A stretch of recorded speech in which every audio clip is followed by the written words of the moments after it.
तो आज हम सीखेंगे addition, subtraction and resolution of vector. क्योंकि अगर कोई भी फिजिक्स में हम प्रॉब्लम सॉल्व कर रहे हैं, अगर उसमें वेक्टर क्वांटिटी का इन्वॉल्वमेंट है, तो ये तीनों चीज़ें हमको आनी चाहिए। ये मतलब बेसिक चीज़ें हैं वेक्टर की, इसके बिना क्वेश्चन सॉल्व करना थोड़ा मुश्किल हो जाता है। तो सबसे पहले आज हम लोग यही तीनों चीज़ें सीख लेते हैं कि ये करते कैसे हैं। एडिशन, सब्सट्रैक्शन एंड रिजोल्यूशन, तीन बेसिक चीज़ें हैं वेक्टर्स की। तो एडिशन के लिए मैंने पहले भी एक बार आपको बताया था कि ट्रायंगल ऑफ एडिशन से ऐड करते हैं। सपोज करते हैं एक वेक्टर ए है और दूसरा है वेक्टर बी। इन दोनों को ऐड करने के लिए लिखते हैं vector A plus vector B is equal to, यहाँ पे क्या होगा ये जानने के लिए ट्रायंगल लॉ ऑफ एडिशन का यूज़ करते हैं। Triangle of law of addition ये कहता है कि पहले तीनों वेक्टर को ड्रॉ करते हैं, दो वेक्टरों को ड्रॉ करते हैं ट्रायंगल बनाने के तरीके से। तो सबसे पहले वेक्टर ए ड्रॉ कर लेंगे। वेक्टर ए ड्रॉ कर लिया। अब जब वेक्टर बी ड्रॉ करेंगे तो उसको जहाँ पे वेक्टर ए खत्म हो रहा है वहाँ से शुरू करेंगे। और वेक्टर्स में खास बात का ध्यान रखते हैं कि कोई डायरेक्शन को चेंज नहीं करते हैं। तो जिस डायरेक्शन में दिया है उसी डायरेक्शन में इसको ड्रॉ करना है। तो जैसे यहाँ पे ऐसे दिया है, डॉट लाइन बना लेता हूँ इस डायरेक्शन के लिए। तो वेक्टर बी यहाँ पे हमने ऐसे ड्रॉ कर लिया, ये हो गया वेक्टर बी आपका। अब इसका रिजल्टेंट जो आएगा, जिसको वेक्टर सी का नाम यहाँ पे हम दे सकते हैं, तो वेक्टर सी आएगा। वेक्टर ए से लेकर वेक्टर बी को जो लाइन ज्वाइन करेगी उसको बोलेंगे वेक्टर सी। ये हो गया वेक्टर का डायरेक्शन वेक्टर सी का। और इसका मैग्नीट्यूड क्या आएगा, मतलब इसका वैल्यू क्या आएगा, उसके लिए हमारे पास होता है ट्रायंगल ऑफ एडिशन। इसको एक और तरीके से करते हैं, क्योंकि कभी कभी हो सकता है कि वेक्टर ए यहाँ पे दिया हो, ऐसे वेक्टर बी ए यहाँ पे दिया हो और वेक्टर बी आपका यहाँ पे दे दिया हो। इस कंडीशन में क्या करेंगे, इस कंडीशन में क्या करेंगे कि हम इन दोनों लाइंस के पैरेलल में एक लाइन बनाएंगे। वेक्टर ए के पैरेलल में हमने एक लाइन बनाई यहाँ पे और वेक्टर बी के पैरेलल में हमने एक लाइन बनाई यहाँ पे। तो ये बन गया आपका एक पैरेललोग्राम। अब इसमें जो इसका डायगोनल होगा पैरेललोग्राम का, वो आपका हो जाएगा रिजल्टेंट वेक्टर सी। दोनों चीज़ें समझने की बात है कि दोनों चीज़ें सेम ही हैं, बस इसमें क्या है कि कभी कभी दोनों वेक्टर का शुरुआत एक ही जगह दे दिया रहता है। इसको हम ऐसे भी बना सकते थे, वेक्टर ए यहाँ पे ड्रॉ किया और वेक्टर बी को यहाँ से खिसका के यहाँ पे ले आए, ये हो गया आपका वेक्टर बी और आपका रिजल्टेंट आ गया वेक्टर सी। आप देखेंगे दोनों क्वेश्चन में वेक्टर सी का डायरेक्शन भी चेंज नहीं हुआ और मैग्नीट्यूड भी चेंज नहीं हुआ है, बस उसको रिप्रेजेंट करने का तरीका बदल गया। तो ये होता है आपका ट्रायंगल लॉ ऑफ एडिशन। अब इसका रिजल्टेंट निकालने के लिए हमको क्या जानना होता है, जानना होता है हमको एंगल। एंगल किसके बीच का, एंगल वेक्टर ए और वेक्टर बी के बीच का। तो हम यही क्वेश्चन कंटिन्यू करते हैं। तो हमने सबसे पहले देख लिया कि यहाँ पे हमारे पास था वेक्टर ए और हमारे पास था वेक्टर बी। इसके बीच के एंगल को हमने नाम दे दिया थीटा। और अब हमने इसको ड्रॉ किया पैरेललोग्राम। तो ये हमारा ये रिजल्टेंट यहाँ पे आएगा वेक्टर सी। इसको दोनों तरीके से कर लेते हैं। वेक्टर ए यहाँ पे ड्रॉ कर लिया, वेक्टर बी यहाँ पे, और ये रहा हमारा वेक्टर सी।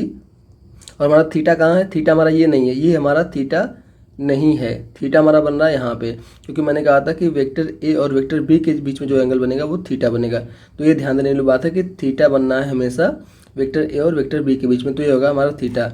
तो इसको सॉल्व करने के लिए, इसका मैग्नीट्यूड निकालने के लिए एक फार्मूला होता है, जिसको हम लोग सीधे सीधे फार्मूला देख लेते हैं कि क्या होता है। वो फार्मूला अपना बन जाता है, एक ट्रिग्नोमेट्री से डिराइव होता है। तो डिराइव नहीं करूँगा अभी, उसमें बहुत टाइम लग जाएगा।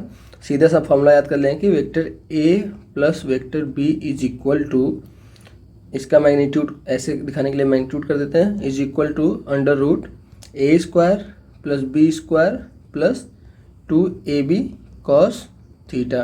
वेयर थीटा क्या, theta is equal to angle between vector A and vector B. ये हो गया हमारा सॉल्व करने का तरीका। और डायरेक्शन कैसे निकलेगा, डायरेक्शन निकल जाएगा ट्रायंगल ऑफ वेक्टर एडिशन के थ्रू। तो अब हमने सीख लिया वेक्टर में दो चीज़ें। वेक्टर में हमने एडिशन में सीख लिया है कि डायरेक्शन कैसे निकालते हैं ट्रायंगल लॉ से, और मैग्नीट्यूड कैसे निकालते हैं, मैग्नीट्यूड हमने निकाल लिया, मतलब वैल्यू निकालते हैं हम इस वाले फार्मूले से, A square plus B square plus 2ab cos theta under root में। ये हो गया। अब देखते हैं सब्सट्रैक्शन, देख लेते हैं। ये तो हो गया एडिशन। सब्सट्रैक्शन क्या होता है वेक्टर में। सब्सट्रैक्शन में कुछ ज़्यादा करना नहीं होता अपने को, सिंपल सी चीज़ है कि एडिशन का ही, एडिशन के तरीके से सब्ट्रैक्शन को भी करते हैं। तो सपोज करिए कि आपको दे दिया गया है एक वेक्टर ए और एक वेक्टर बी। अब आपसे बोल दिया कि vector A minus vector B क्या होगा, क्या होगा, ये आपसे पूछ लिया है। तो आपको कुछ नहीं करना, आपको सिंपली करना क्या है कि जैसे वेक्टर में डायरेक्शन होती है, तो आपको दो वेक्टर यहाँ पे वेक्टर ए और वेक्टर बी दे दिया है। तो अगर मैं इसको वेक्टर बी को यहाँ से ये लाइन ड्रॉ करूँ तो क्या मैं इसे माइनस वेक्टर बी बोल सकता हूँ? क्योंकि भाई जब इस साइड में प्लस वेक्टर बी है तो अपोजिट साइड में माइनस वेक्टर बी होगा ना, क्योंकि डायरेक्शन का तो ये नियम होता है, एक्सिस का नियम होता है ये। अगर मान लीजिए इधर प्लस एक्सिस है तो इधर माइनस एक्स एक्सिस हो जाएगी, इधर प्लस वाई है तो इधर माइनस वाई एक्सिस हो जाएगी।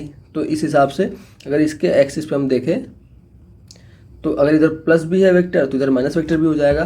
तो सिंपली अपने को यही करना है, अपने को करना क्या है कि जो माइनस में वेक्टर दिया गया है जिसको घटाना है उसकी डायरेक्शन को चेंज कर देंगे और वेक्टर को फिर सिंपली ऐड कर देंगे, क्योंकि हमको निकालनी है वैल्यू एंड डायरेक्शन बोथ। तो अब इसको हम नए तरीके से कैसे ड्रॉ कर लेंगे? हम अब ड्रॉ कर लेंगे इसको वेक्टर ए, और हमारे पास आ गया ये आपका वेक्टर माइनस बी को जो उल्टा हमने कर दिया था, ये आ गया यहाँ पे ऐसे। ठीक, अब इसका रिजल्टेंट कहाँ पे आएगा, कैसे दिख रहा है आपको? मैंने कहा था कि दो तरीके हैं। पहला तरीका तो था कि वेक्टर ए की शुरुआत से और वेक्टर बी के एंड को जो लाइन ड्रॉ करेगी वो हो जाएगा इसका रिजल्टेंट, ऐसे आएगा वेक्टर सी। और दूसरा तरीका क्या था इसका कि वेक्टर ए को हमने ऐसे ड्रॉ किया है और वेक्टर ये हो गया, और ये वेक्टर माइनस बी जो आपका है इधर ऐसे ड्रॉ हुआ है माइनस बी।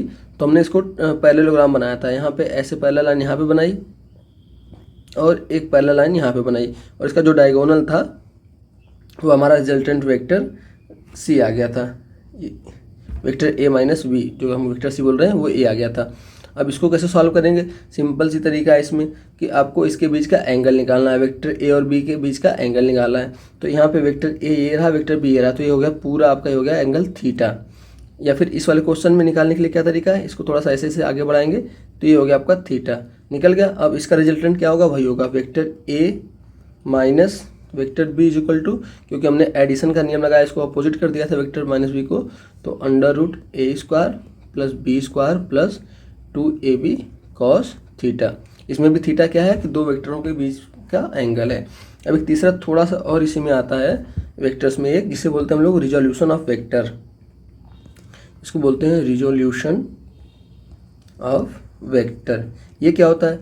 ये तब हमको काम में आता है कि मान लीजिए कि कोई एक वेक्टर दे दिया है किसी एक ऐसी एक्सिस पे, ऐसे मान लीजिए वेक्टर ए दे दिया आपको, और इसको आपको रिजोल्यूट करना है। इसको मतलब दो एक्स और वाई एक्सिस के में डिवाइड करना है इसको। तो सिंपली करते हैं क्या है कि इसके अलॉन्ग एक्सिस बना लेते हैं, एक एक्स एक्सिस बना लेंगे और एक वाई एक्सिस बना लेंगे, ये कर लेते हैं। और इसको इस पे एक्स एक्सिस का एंगल मान लिया अल्फ़ा ले लिया और इसको मान लिया बीटा, कोई भी एंगल मान सकते हैं आप, अल्फ़ा बीटा थीटा मान सकते हैं। अभी हमने थीटा यूज़ किया था तो कन्फ्यूजन ना, इसलिए मैंने अल्फ़ा ले लिया था। तो इसमें करना क्या है, इस वेक्टर के अलॉन्ग दो पैरेलल लाइंस बनानी है अपने। ये आपका हो गया, यहाँ से एक लाइन ये बनाएंगे और यहाँ से एक लाइन आपकी ये जाएगी, ये हो जाएगी। अब इसका रिजोल्यूशन क्या होता है, इस एक्स एक्सिस के अलॉन्ग ये हो जाएगा इसका रिजोल्यूशन, और वाई एक्सिस के अलॉन्ग इसका रिजोल्यूशन ये हो जाएगा, या फिर जिसको हम ये मान सकते हैं। अब देखिए सिंपल सा हमने क्या बताया था, एक वेक्टर ये रहता है, एक वेक्टर ये रहता है, तो उसका रिजल्टेंट ये आता है। अब जब रिजल्टेंट ये है तो उसको तोड़ेंगे कैसे, एक इसमें तोड़ सकते हैं, एक इसमें तोड़ सकते हैं। ये आपका एक्स एक्सिस हो गया और ये वाई एक्सिस के थ्रू टूट गया ये, तो इसको ऐसे रिजोल्यूशन करते हैं इसका।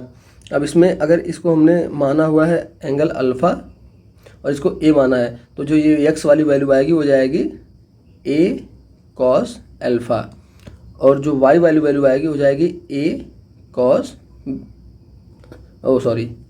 ए साइन अल्फ़ा।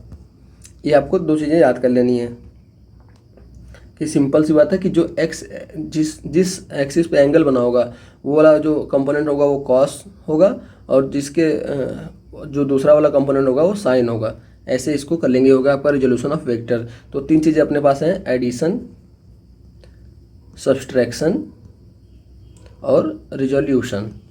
इन तीनों का काम आएगा फिजिक्स में हर जगह। और अभी हम लोग इलेक्ट्रोस्टैटिक पढ़ रहे हैं तो उसमें भी बार बार वेक्टर आ रहा है फोर्स को, तो उसको तोड़ने के लिए, तो ये तीनों चीज़ें हमको सीखने के लिए बहुत ज़रूरी है।